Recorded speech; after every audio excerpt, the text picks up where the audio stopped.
Assalamualaikum warahmatullahi wabarakatuh.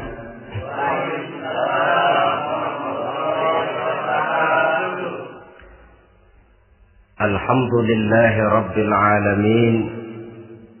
Wassalatu wassalamu ala ashrafil anbiya'i wal mursalin, sayyidina wa maulana Muhammadin wa ala alihi wa ashabihil mujahidin at-tahirin, amma ba'd.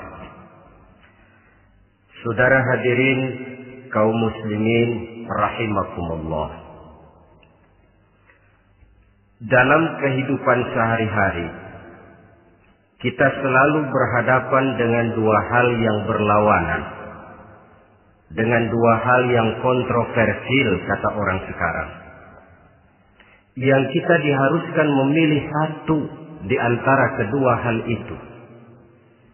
Sejak kita bangun tidur sampai kita tidur lagi, selalu kita hadapi dua persoalan itu, yang benar dan yang salah, yang hak dan yang batil, yang pantas dan yang tercela, yang ma'ruf dan yang munkar.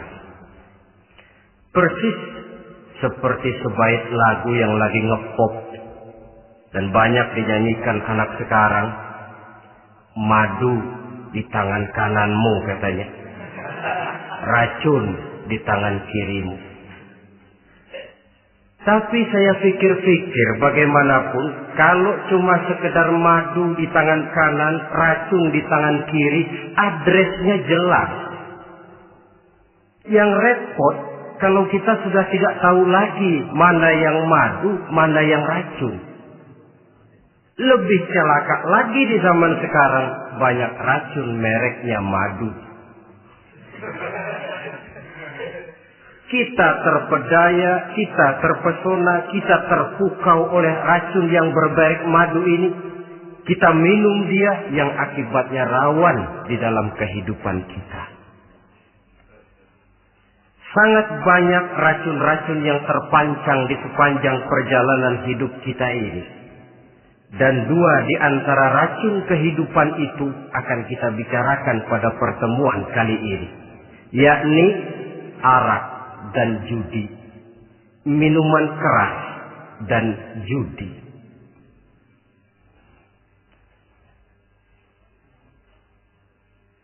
Sebagai yang kita maklum bahwa Islam bertujuan memelihara kemuliaan manusia yang diciptakan fi ahsani taqwim, dalam bentuk yang paling sempurna. Arak atau minuman keras jelas merupakan hal yang merusak dari berbagai aspek kehidupan. Entah kesehatan tubuh, entah pertumbuhan akal, ketentraman rumah tangga, ketentraman masyarakat, bangsa dan negara. Cobalah sejenak kita adakan penyelidikan. Kalau masuk kita ke dalam penjara, melihat sel-sel di sana, berapa banyak yang mendekam di sel karena urusan minuman keras. Masuk kita ke rumah sakit, berapa banyak yang dirawat akibat minuman keras, akibat stres yang dialaminya. Berapa banyak rumah tangga berantakan, berapa banyak pembunuhan terjadi, pemerkosaan terjadi akibat daripada minuman keras ini. Yang paling ironi kalau dia sudah menyerang anak-anak muda kita. Padahal kita tahu remaja, pemuda adalah bentuk miniatur daripada kehidupan suatu bangsa.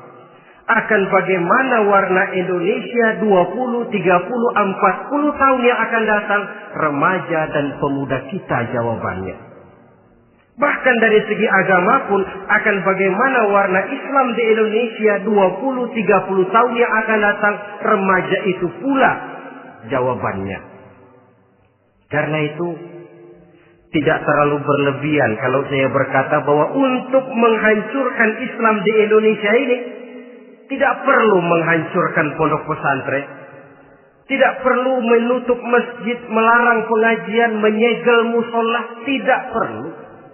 untuk menghancurkan Islam di Indonesia cukup dengan meracuni remaja, pemuda-pemudi Islam di Indonesia. Kalau mereka sudah diracuni, dijauhkan dari agamanya, masalahnya tinggal menunggu pergantian generasi. Maka yang jadi pilot proyek jelas remaja, pemuda, termasuk dengan menanamkan pengaruh minuman keras. Ditanamkan ke tengah remaja kita ini untuk jauh dari tuntunan agama. Hei pemuda-pemuda Islam, kalau kau mau jadi pemuda modern, jangan dekat-dekat ke masjid. Masjid khusus 60 tahun ke atas. Sepertinya di depan masjid itu ada papan pengumuman masjid khusus 60 tahun ke atas. Baca Quran kolot. Seiring dengan itu lalu modernisasi diartikan dengan westernisasi. Kau tidak akan bisa jadi pemuda modern sebelum semua yang datang dari barat kau telan mentah-mentah. Kau harus bisa bergaul seperti orang barat, berumah tangga macam orang barat, makan minum seperti orang barat. Kalau nyanyi lagu barat yang orang lain nggak ngerti, kamu juga nggak tahu.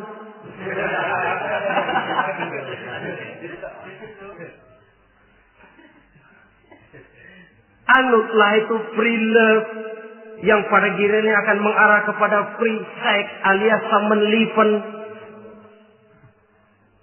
Isaplah itu ganja, morfin, narkotik. Jikalau sudah terlena kita dengan itu, maka kehancuran suatu bangsa sesungguhnya sudah dimulai.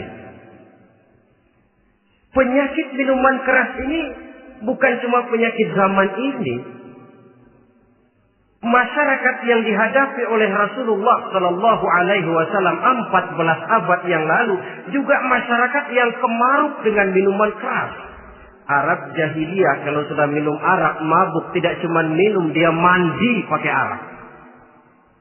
Sistem pendidikan yang disampaikan Islam bijaksana.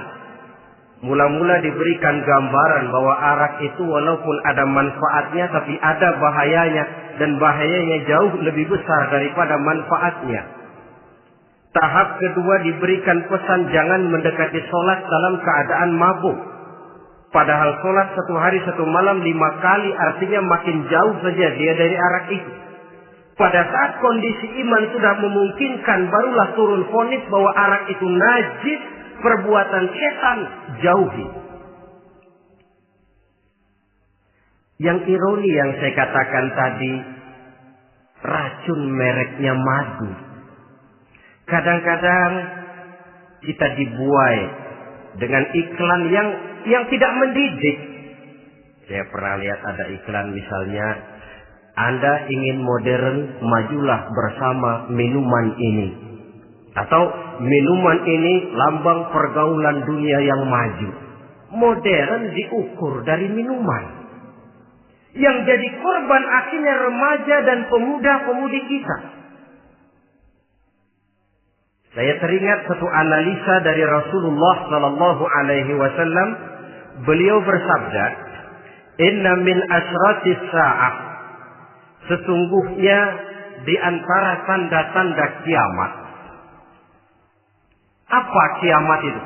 Dalam arti yang umum, kiamat itu saat di mana alam ini hancur, bumi gempa, air laut tumpah ke darat, gunung meletus, planet-planet bertabrakan, lalu semua yang bernama hidup mati. Itu kiamat beneran. Saya nggak mau cerita kiamat beneran, sebab saya sendiri nggak kepengen ngalamin. Yang sering kita ngalami ini kiamat kecil-kecilan, kiamat mini. Apa kiamat mini itu? Hancurnya sendi-sendi kehidupan sosial. Maksiat merajalela, munkarat menjadi-jadi. Yang ma'ruf dianggap munkar, yang munkar malah menjadi ma'ruf. Yang salah disanjung-sanjung, yang benar dicaci maki. Tuntunan dianggap tontonan, tontonan malah jadi tuntunan. Kan kiamat kalau sudah begitu. Penjungkiran nilai. Kenapa hal semacam ini bisa terjadi? Penyebabnya kata Nabi, pertama ayyurfa'al ilmu. Ilmu diangkat oleh Allah. Bagaimana cara Allah mengangkat ilmu dan apa maksudnya itu? Allah mengangkat ilmu itu, saudara, caranya pertama dengan mewafatkan ulama. Makin banyak ulama wafat, makin banyak ilmu ditarik. Yang kedua, kurangnya minat orang untuk belajar agama. Kalau sudah klop macam itu, artinya agama sudah disudutkan ke pojok-pojok kehidupan. Agama cuma sekedar tinggal dekorasi. Agama cuma seminar, cuma kongres, cuma muktamar. Tapi bahwa agama merupakan realita dalam kehidupan, itu tidak pernah terwujud.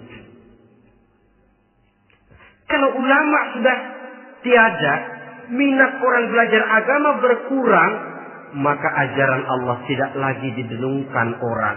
Dikala itu, wa yuzharul jahlu, akan muncullah kebodohan. Nampak kebodohan di mana-mana. Muncul permitted society, masyarakat yang merasa boleh hidup dengan kaidah serba boleh. Tidak ada halal, tidak ada haram. Tidak ada hak, tidak ada batil. Semuanya serba boleh. Kalau sudah begitu kondisi masyarakat, terjadilah apa yang dianalisa oleh Nabi. Dikala itu, wayaqsu zina. Zina dikerjakan berterang-terangan. Orang sudah tidak punya malu. Hidupnya sudah pakai prinsip punya kuping kebo. Punya muka tembok. Punya kulit badak. Kalau juga dikasih tahu, malu dong kau tinggal serumah belum nikah. Malu sama siapa? Masyarakat. Allah, masyarakat cuek aja.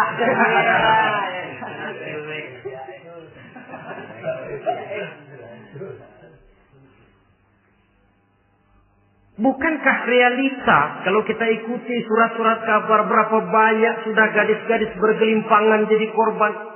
Berapa banyak bayi-bayi yang lahir ke alam ini tanpa harus tahu kemana dia mesti manggil bapak. Yang akhirnya mengalami keterakisan, dimasukkan ke dalam kantong plastik, dibuang ke tempat sampah. Kalau itu sudah terwujud, muncul efek negatif yang kedua. Wa yushrabal khamr. Arak, minuman keras jadi kebanggaan. Anak muda belum nyohor kalau belum bisa mabuk. Yang nggak mabuk dianggap kolot. Kampungan loh. Bikin malu baru kena segelas aja udah miring. Cengeng. Temen kita hebat sampai nyungsep di got. Yang nyungsep hebat. Ya, kalau cuma yang hancur kehidupan pribadi.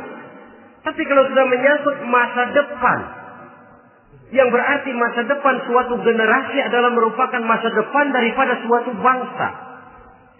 Begitu kerasnya Islam ini melarang minuman keras. Sampai bukan cuma sekedar meminumnya saja yang diharamkan, tetapi juga dilarang mengimportnya, memproduksinya, membuka warung yang menjual minuman keras atau bekerja di tempat penjualan minuman keras. Ada juga yang nyerempet-nyerempet, Pak, kalau sedikit kan nggak apa-apa, nggak mabuk ini. Nah, saya ingatkan hadis Nabi diriwayatkan oleh Imam Ahmad, Abu Daud dan Turmuzi. Nabi bersabda, "Ma askara katsiruhu faqaliluhu haramun." Apa yang banyaknya menyebabkan mabuk, sedikitnya pun tetap haram hukumnya. Memang barangkali mungkin ada manfaatnya, tetapi bahayanya jelas lebih besar ketimbang manfaat yang bisa timbul daripada jenis minuman keras itu sendiri. Dalam hadis lain Nabi pesankan, "Man kana yu'minu billahi wal yaumil akhir fala yaq'udu ala ma'idatin taduru 'alaiha al-khamru.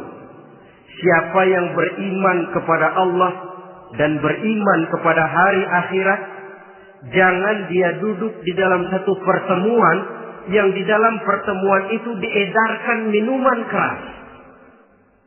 Masuk ke dalam lingkungan macam itu saja tidak diperkenankan. Kenapa? Asyariku fi syarri syarrun. Bersekutu dengan kejahatan, jahat juga hukumnya. Semalam kamu mabuk ya? Enggak, temen. Saya cuma ngebeliin aja kok. Apalagi ngebeliin.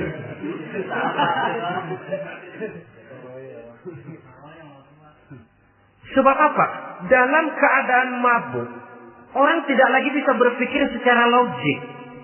Daya kontrol hilang, artinya perbuatan sudah tidak terkontrol lagi. Yang pertama. Yang kedua, IQ tidak akan tumbuh dan berkembang secara normal seperti yang kita harapkan. Yang ketiga, harga diri akan runtuh hancur di tengah masyarakat.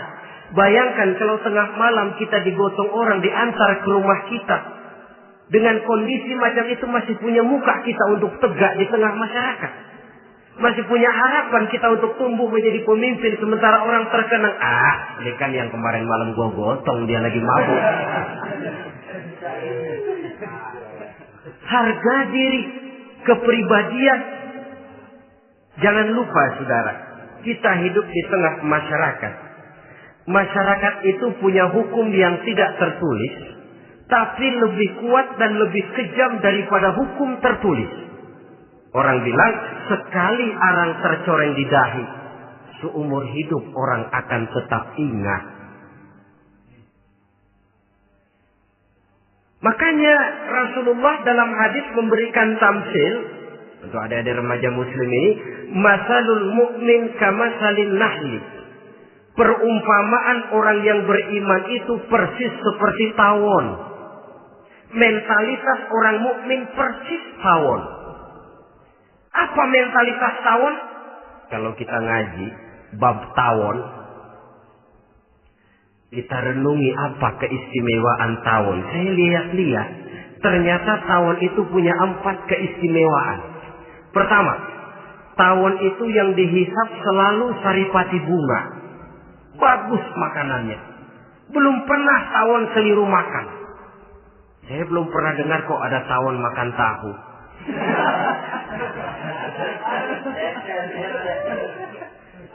Yang dimakan selalu saripati bunga. Artinya apa? Orang mukmin perutnya itu perut selektif. Yang dimakan yang baik-baik, yang diminum yang baik-baik. Yang baik menurut agama itu adalah yang halal, thayyibat. Perutnya selektif, bukan perut asbab. Kalau asbab puntung apa saja masuk ke dalamnya. Tapi mukmin perutnya ini selektif. Daging kambing masuk, tahu masuk, kangkung masuk, kodok minggir.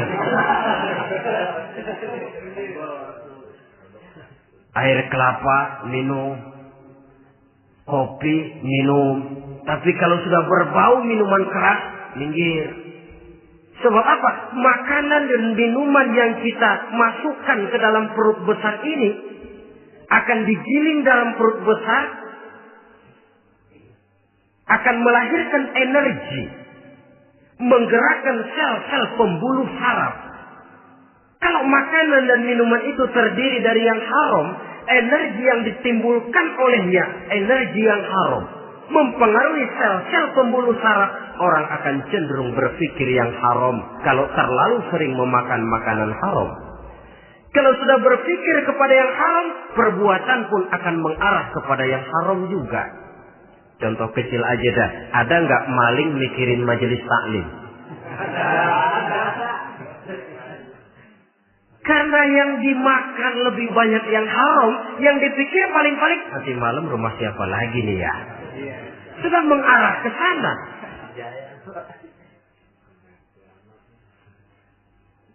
Saripati bunga yang dimakan tawon itu.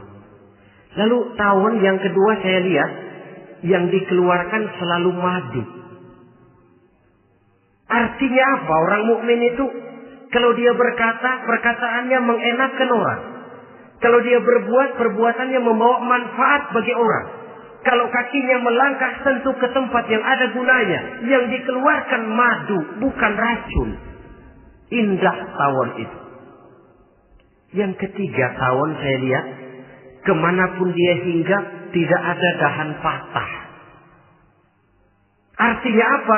Orang mukmin dimanapun dia tinggal, kemanapun dia pergi, pantang jadi biang kerok buat lingkungannya. Pantang menimbulkan kerusuhan dan keonaran. Tidak ada cabang patah dimanapun tawon hinggap. Tapi juga yang keempat, saya lihat-lihat tawon itu, jangan coba-coba diusik. Satu kali dia diusik, kemana orang lari? Nyilem masih ditungguin. Tawon. Tapi kalau nggak diusik, nggak ada tawon usil ke pasar nyariin orang. Ketika dia diusik, inilah saatnya saya harus mempertahankan kehormatan diri saya. Dia pun bangkit. Artinya apa? Orang mukmin tidak boleh nyari-nyari musuh. Tapi ketemu musuh tidak boleh lari. Musuh jangan dicari, bertemu pun jangan lari. Mentalitas orang mukmin seperti tawon. Yang dimakan baik, yang dikeluarkan baik. Kemana dia tinggal tidak menimbulkan keonaran buat masyarakat, tapi juga sanggup menjaga dan mempertahankan kehormatan dirinya. Kalau konteksnya dengan masalah yang sedang kita bicarakan, minuman keras. Saya katakan tadi, kita kadang-kadang salah pilih, tertipu oleh racun yang bermerek madu. Ada minuman empuk, nyari yang keras. Salah pilih. Ketahuan orang bikin pel buat anjing, manusia yang nelen. Akhirnya miring kayak anjing. Saudara, mari kita renungi An-Nisa ayat 140. Allah Subhanahu wa ta'ala mengingatkan, "Qad nazzala 'alaikum fil kitabi an idza sami'tum ayati Allahi yukfaru biha wa yustahza'u biha fala taq'udu ma'ahum hatta yaqudu fi haditsin ghairi innakum idzam misluhum." Sungguh kata Allah, telah diturunkan kitab Al-Quran ini kepada kamu, yang apabila kamu dengar ayat-ayat Allah itu diingkari orang, diejek-ejek orang, fala taqudu ma'ahum, jangan kamu duduk bersama orang-orang semacam itu. Bagaimana mengejek ayat-ayat Allah misalnya?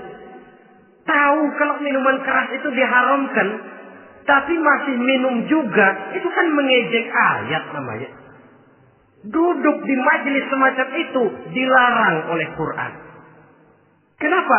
Innakum idzam misluhum. Kalau kamu juga duduk di majelis semacam itu, kau dan mereka sama saja, kata Quran. Sama saja.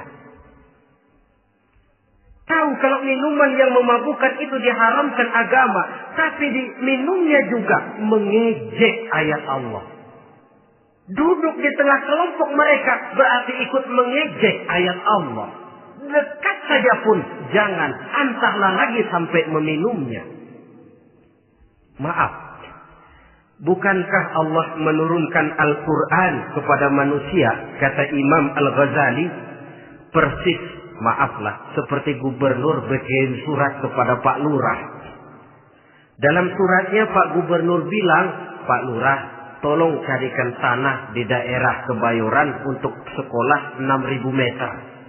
Pak Lurah dapat surat dari Pak Gubernur, bangga bukan main. Itu surat sore, pagi, siang, malam dibaca. Ditaruh di tempat yang tinggi. Diberikan minyak wangi, mau diambil, dicium dulu. Dibawa dengan penuh hormat dan hati-hati. Tapi tanah yang dipesan Pak Gubernur tidak dicari-cariin. Penghargaan macam apa ini? Nanti Gubernur cek, Pak Lurah, siapa? Sudah terima surat saya? Sudah Pak, sudah. Bagus. Lalu bagaimana? Aduh Pak, surat Bapak sore pagi siang malam saya baca. Bagus. Apalagi Lurah? Surat Bapak saya taruh di tempat yang tinggi Pak. Saya pakaiin minyak wangi. Mau saya ambil, saya cium dulu. Saya bawa dengan penuh hormat dan hati-hati. Bagus Lurah. Kau memang hormat sama atasan. Cuman Lurah, tanahnya udah dicariin belum?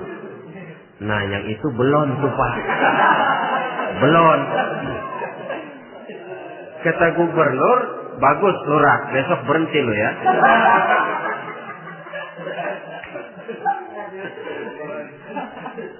Membacanya memang penting. Al-muta'abbad bitilawatihi. Beribadah dari sebab membacanya. Tapi setelah kita baca, kita tahu isinya. What next?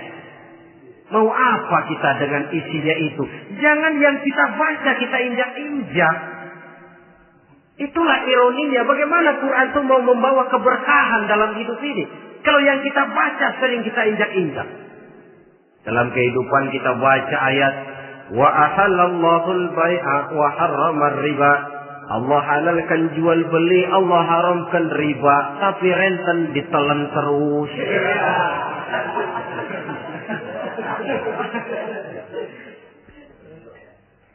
Kita baca ayat wa'tasimu bihablillahi jami'an wa la tafarraqu. Berpegang teguhlah kamu kepada tali Allah, jangan bercerai-berai. Tapi sesama muslim pelotot-pelototan jalan terus. Janganlah yang sesama muslim kadang-kadang yang mengklaim dirinya sebagai pemimpin Islam kelihatannya juga sikut-sikutan jalan terus.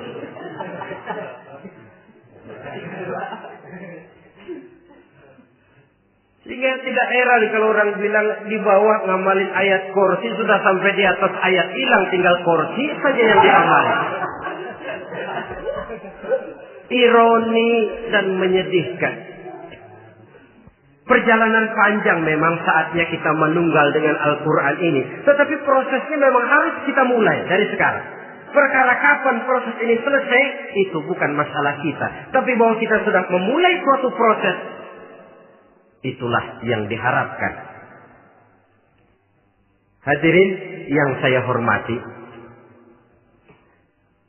oleh karena kerasnya peringatan Islam terhadap minuman keras, pernah satu hari seorang lapor kepada Khalifah Umar bin Abdul Aziz bahwa ada sekelompok orang berkumpul meminum minuman keras.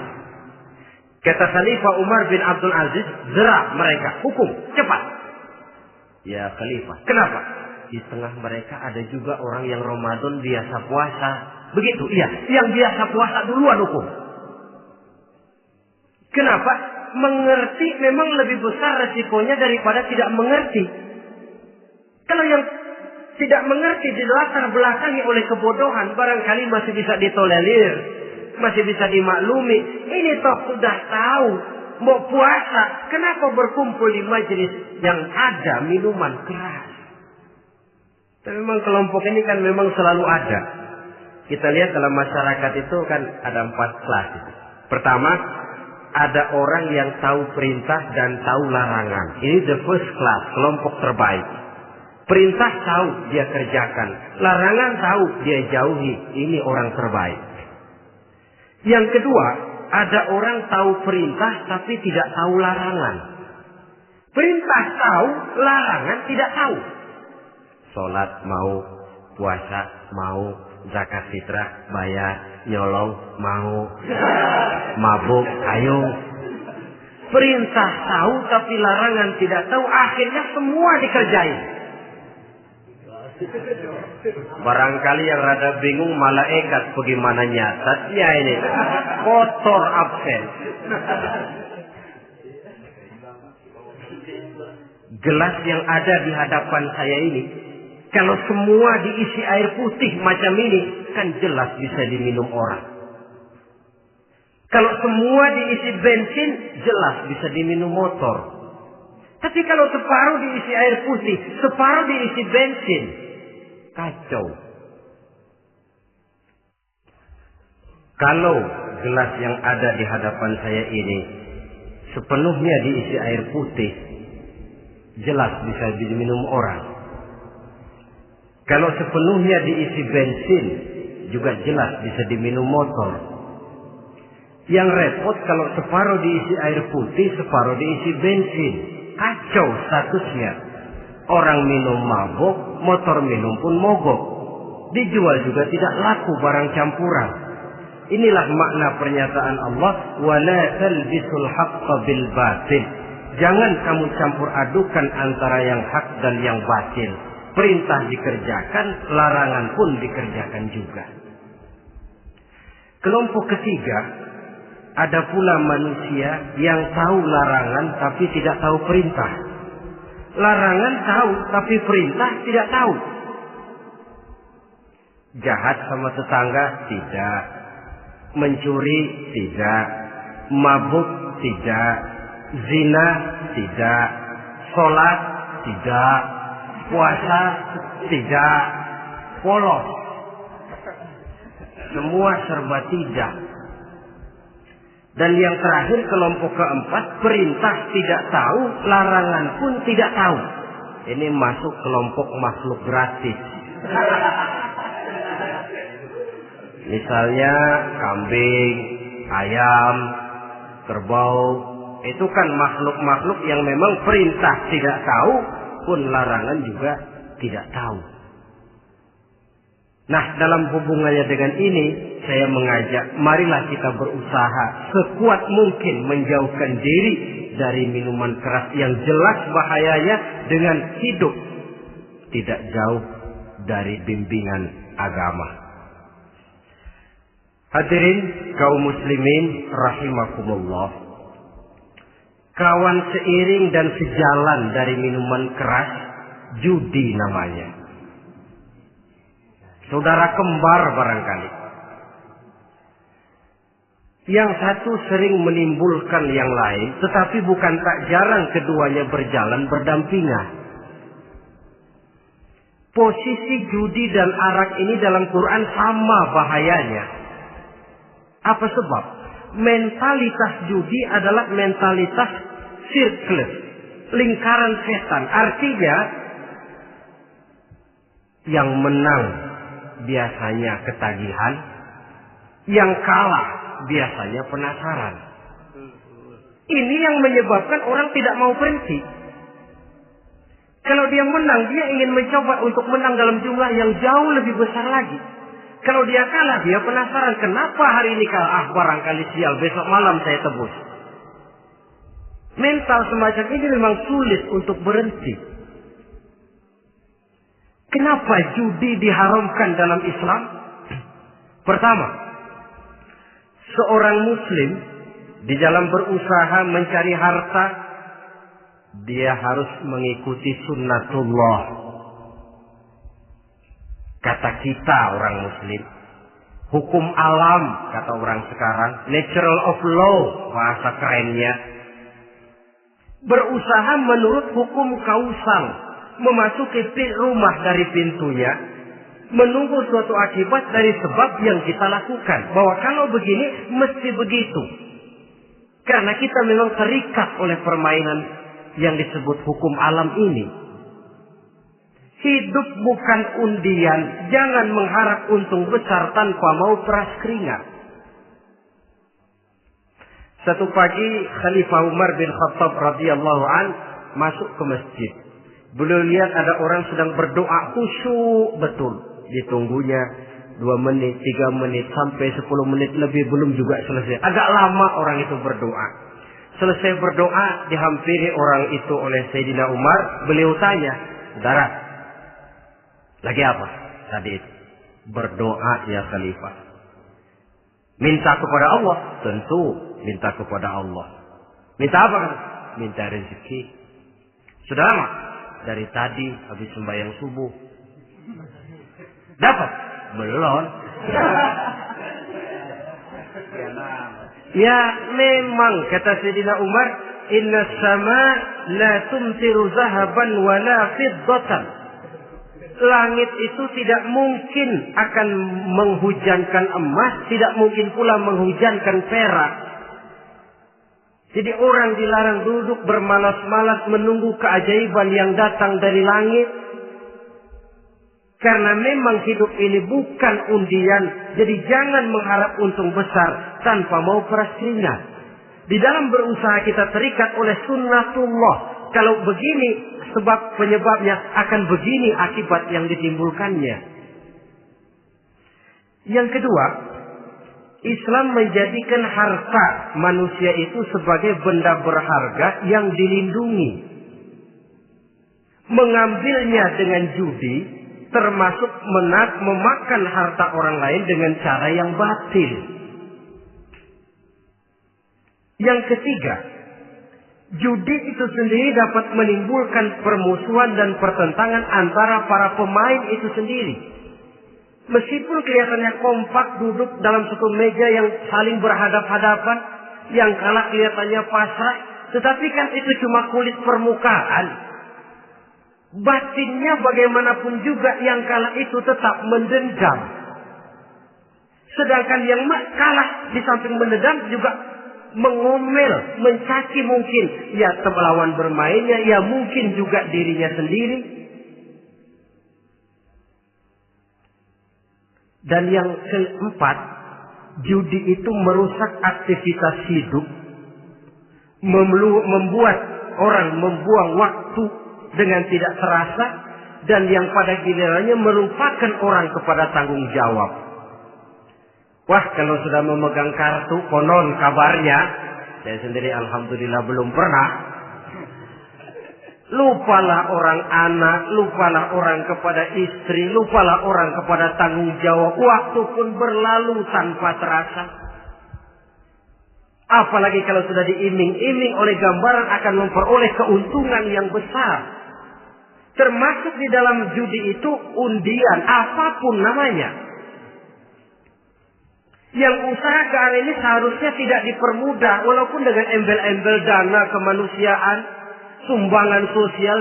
Saya tidak begitu yakin, saudara, bahwa bangsa Indonesia ini sudah begitu menipis rasa kemanusiaannya, sehingga untuk berlaku sosial mesti diimbangi dengan hadiah sekian juta rupiah.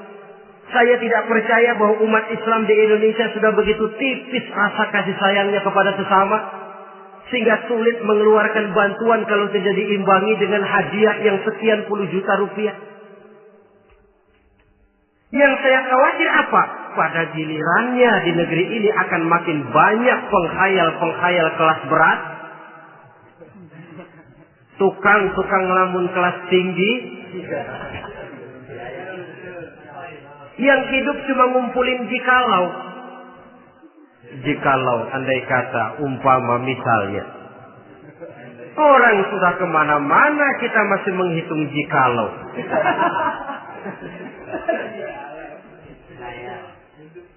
Orang boleh saja mengharap burung terbang tinggi, tapi punai di tangan jangan dulu dilepas.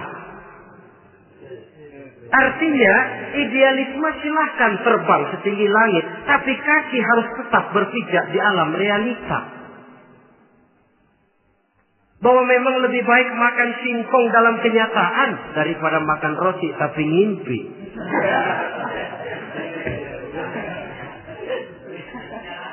Kadang anaknya menangis, Pak minta jajan, ada uang 200 rupiah. Sudahlah sabar, kau jangan jajan, nanti bapak beliin kalau tembus 100 juta nih. Akhirnya yang 100 juta tidak, anak pun kelaparan. Bukankah akan jadi masalah bagi semuanya? Belum lagi rasa sayang kepada harta yang sudah dia miliki. Entah itu tanah, rumah, kendaraan. Kalau sudah kadungkala di meja judi, hilang rasa sayang kepada benda itu. Ada rumah-rumahnya dilelang, ada kendaraan-kendaraan jadi taruhan. Ada jam tangan pun copot tanpa terasa.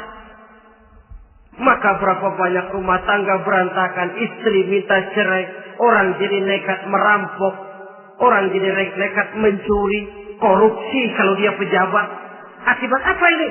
Pengaruh yang namanya judi. Saudara kaum muslimin, ma'asyiral muslimin rahimakumullah. Itu sebabnya di dalam surah Al-Maidah ayat 90 Allah menekankan, innamal khamru wal maisir wal ansab wal azlam rijsun min amali syaitan fajtanibuhu la'allakum tuflihun. Sesungguhnya arak, judi, berhala, mengundi nasib itu rijsun. Ya Allah, jarang benar Quran menggunakan kalimat rijsun. Rijsun ini sudah merupakan puncak kekotoran. Bapak moyangnya najis, itu rijsun. Rijsun, kotor. Sudah kotor ditambah pula min amali syaitan, pekerjaan setan. Wajtanibuhu, jauhi. Jangan sampai main, dekat saja tidak boleh, jauhi. La'allakum tuflihun, jikalau kamu mau menjadi orang-orang yang beruntung. Sejarah tidak pernah mencatat ada orang jadi miliuner karena judi. Sejak David Rockefeller sampai Aristotle Onassis, orang-orang kaya top di dunia, mereka kaya bukan karena judi, tapi karena kemauan peras keringat banting tulang, mau memulai sesuatu dari kenyataan yang real di depan mata. Sebab apa? Hidup ini memang perjuangan. Janganlah kita ingin hidup dengan satu prestasi, ingin tetap hidup seperti apa adanya sekarang ini saja, toh kita harus berjuang. Apalagi ingin hidup lebih baik, lebih terhormat, lebih mudah.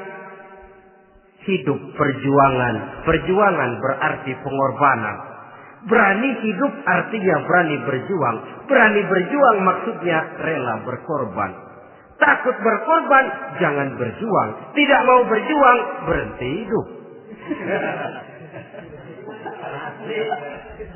Itu logika.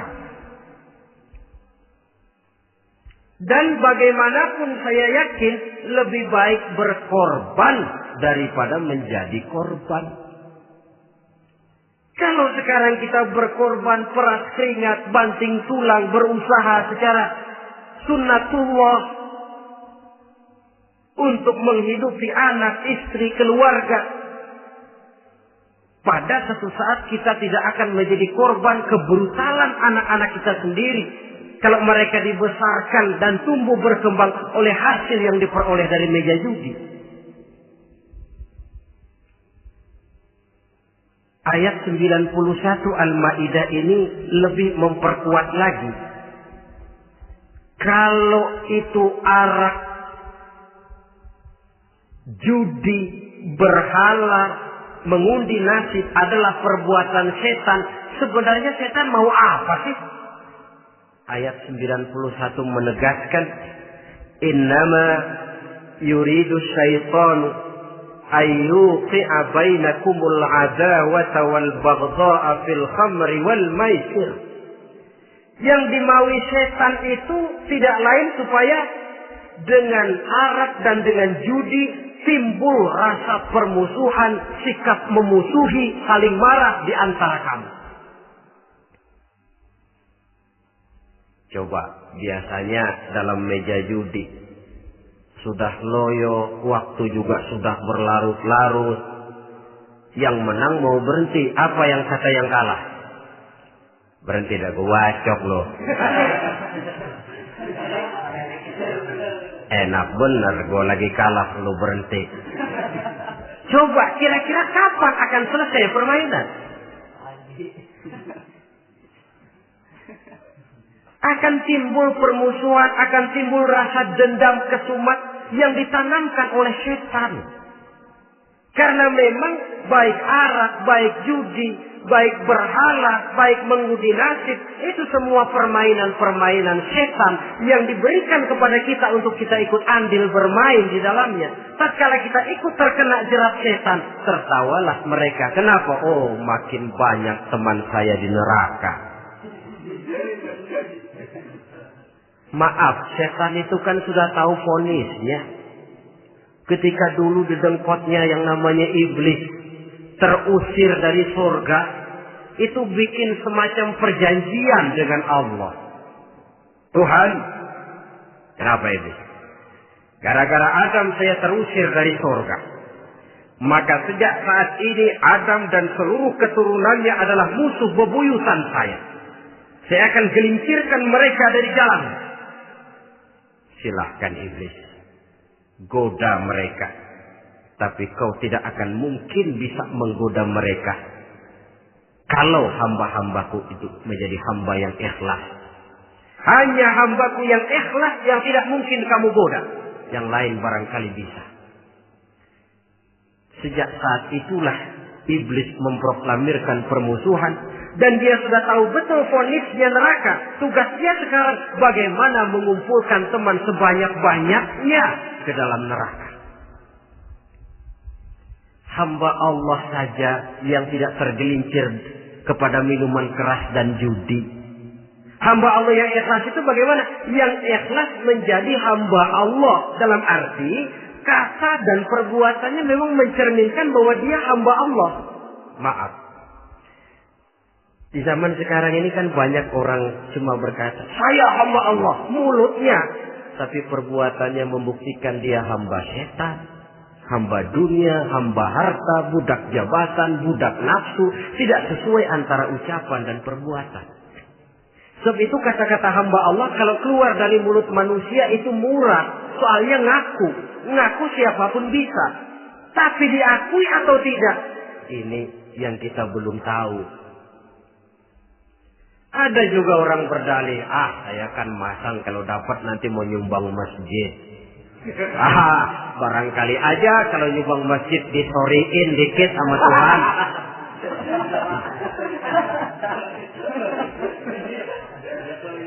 Apa bisa begitu? Saudara, kita tidak mungkin mencuci kain dengan air najis. Innallaha thayyibun, kata Nabi, la yaqbalu illa thayyiba. Allah itu baik dan hanya menerima yang baik. Bahwa dalam Islam tujuan yang baik harus dicapai dengan prosedur yang baik. Bahwa niat menyumbang masjid bagus, tapi hasil daripada judi atau undian tidak akan menyampaikan kita kepada tujuan itu. Tidak boleh mencuri kain walaupun niatnya untuk sholat. Kalau nyolong kain niatnya buat sembahyang, dimaafin kali. Walaupun sholatnya sah, mencuri kainnya tetap saja dosa. Islam tidak menghalalkan segala cara untuk mencapai suatu tujuan. Bahwa tujuan yang baik harus dicapai dengan cara yang baik juga. Dan penyakit judi ini juga bukan penyakit baru. Sejak dulu. Masa jahiliyah judi mereka. Saya kira kalau Las Vegas, kota judi Amerika saja barangkali masih kalah dengan cara judi jahiliyah dulu. Mereka kalau sudah judi itu uang. Habis uang, ada punya tanah pasar, taruhan. Habis tanah, ada rumahnya dipasang. Apalagi yang ada? Ternak unta dipertaruhkan. Harta habis, rumah ludes, kebun binasa. Ada istri juga dipasangin. Judi.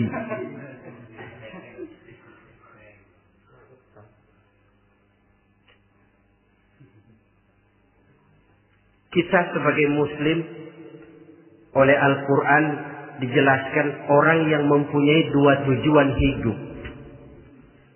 Pertama tujuan jangka pendek. Yang kedua tujuan jangka panjang. Tujuan jangka pendek dunia dan seluruh isinya. Tujuan jangka panjang adalah akhirat dan ridho Allah. Ini yang terpantul dalam doa setiap kita. Rabbana atina fid dunya hasanah wa fil akhirati hasanah. Tercapai tujuan jangka pendek fid dunya hasanah, dan tujuan jangka panjang wa fil akhirati hasanah. Untuk mencapai tujuan jangka pendek, merangkul dunia dan seluruh isinya, apa yang jadi modal utama? Pertama, pendidikan.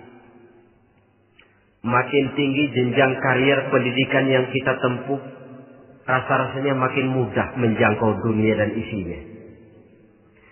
Yang kedua, pengalaman. Tenaga expert masih tetap diperlukan.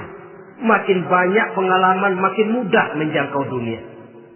Yang ketiga, dan ini ada tapi tidak bisa dijadikan pegangan, faktor nasib. Faktor kebetulan ada, tapi tidak bisa dijadikan pegangan mutlak. Pendidikan, pengalaman, ingin menjangkau fid dunya hasanah. Ini modal utama. Lalu untuk mencapai fil akhirati hasanah, prestasi ibadah. Bagaimanapun tinggi pangkat dan jabatan kita, bagaimanapun banyak gelar kita sandang, tanpa prestasi ibadah, nol besar kita dalam pandangan Allah. Itu sebabnya kita sholat.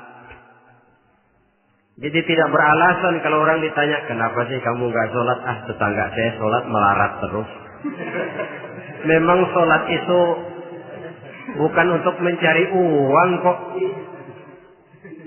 Kalau ada orang yang rajin sholat, rezekinya kelihatan lancar, itu cuma sekedar persekot. Uang muka, cashnya tetap di akhirat nanti. Efeknya apa? Karena kita punya tujuan jangka panjang, mengharap ridho Allah di akhirat. Cara kita mencapai tujuan jangka pendek dibatasi oleh pertanyaan, Allah ridho apa enggak? Kita cari uang, tapi pertanyaan pokok, Allah ridho enggak cara ini? Kita mengejar kedudukan, tapi Allah ridho enggak dengan cara ini? Ini yang menyebabkan kita lantas tidak lalu menghalalkan segala cara. Yang penting tujuan tercapai cara apapun halal. PKI. Kan cuma PKI yang berprinsip asal tujuan tercapai cara apapun halal. Dan kita sudah sepakat PKI dan seluruh ajarannya tidak berhak hidup di bumi Pancasila ini. Cuma jangan sekedar PKI-nya dikutuk tapi ajarannya dipakai.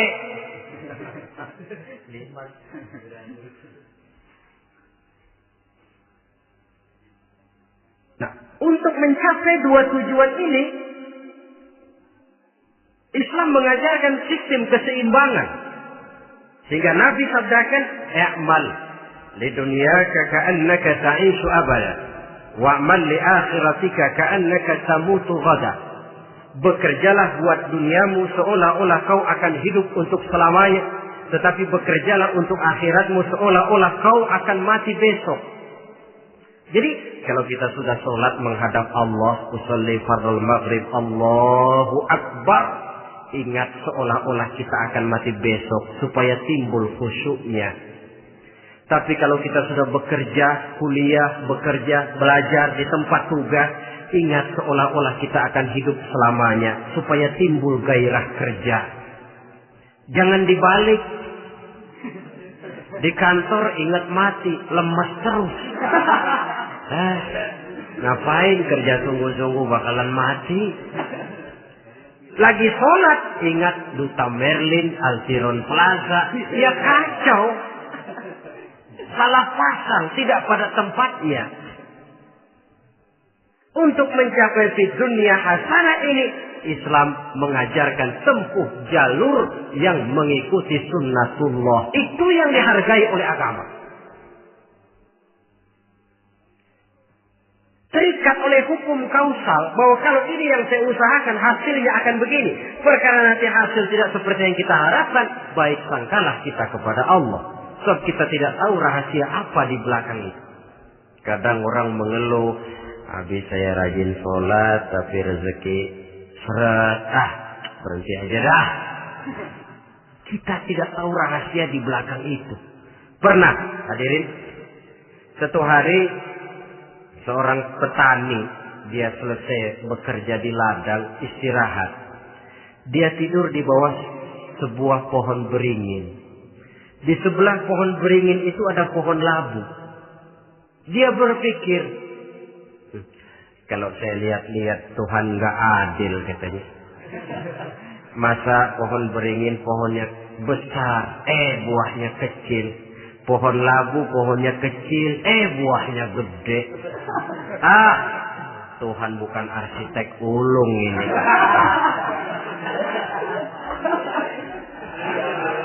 Mestinya supaya enak dilihat, beringin yang pohonnya besar buahnya sebesar buah labu. Pohon labu yang pohonnya kecil buahnya kecil saja sebesar buah beringin. Tidak adil Tuhan. Baru dia selesai berpikir Tuhan tidak adil, jatuh sebutir buah beringin tepat menimpa hidungnya. Dia terkejut. Astagfirullahaladzim. Kalau begitu saya sadar katanya, Tuhan benar-benar adil. Coba kalau buah beringin segede buah labu. Waduh, kayak apa muka saya ini?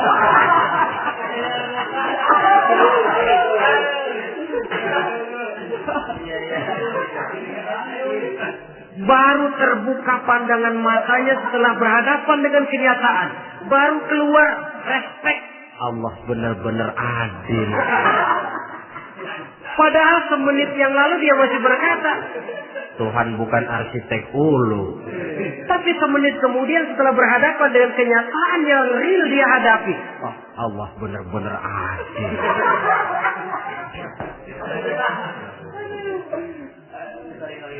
Itulah kehidupan ini.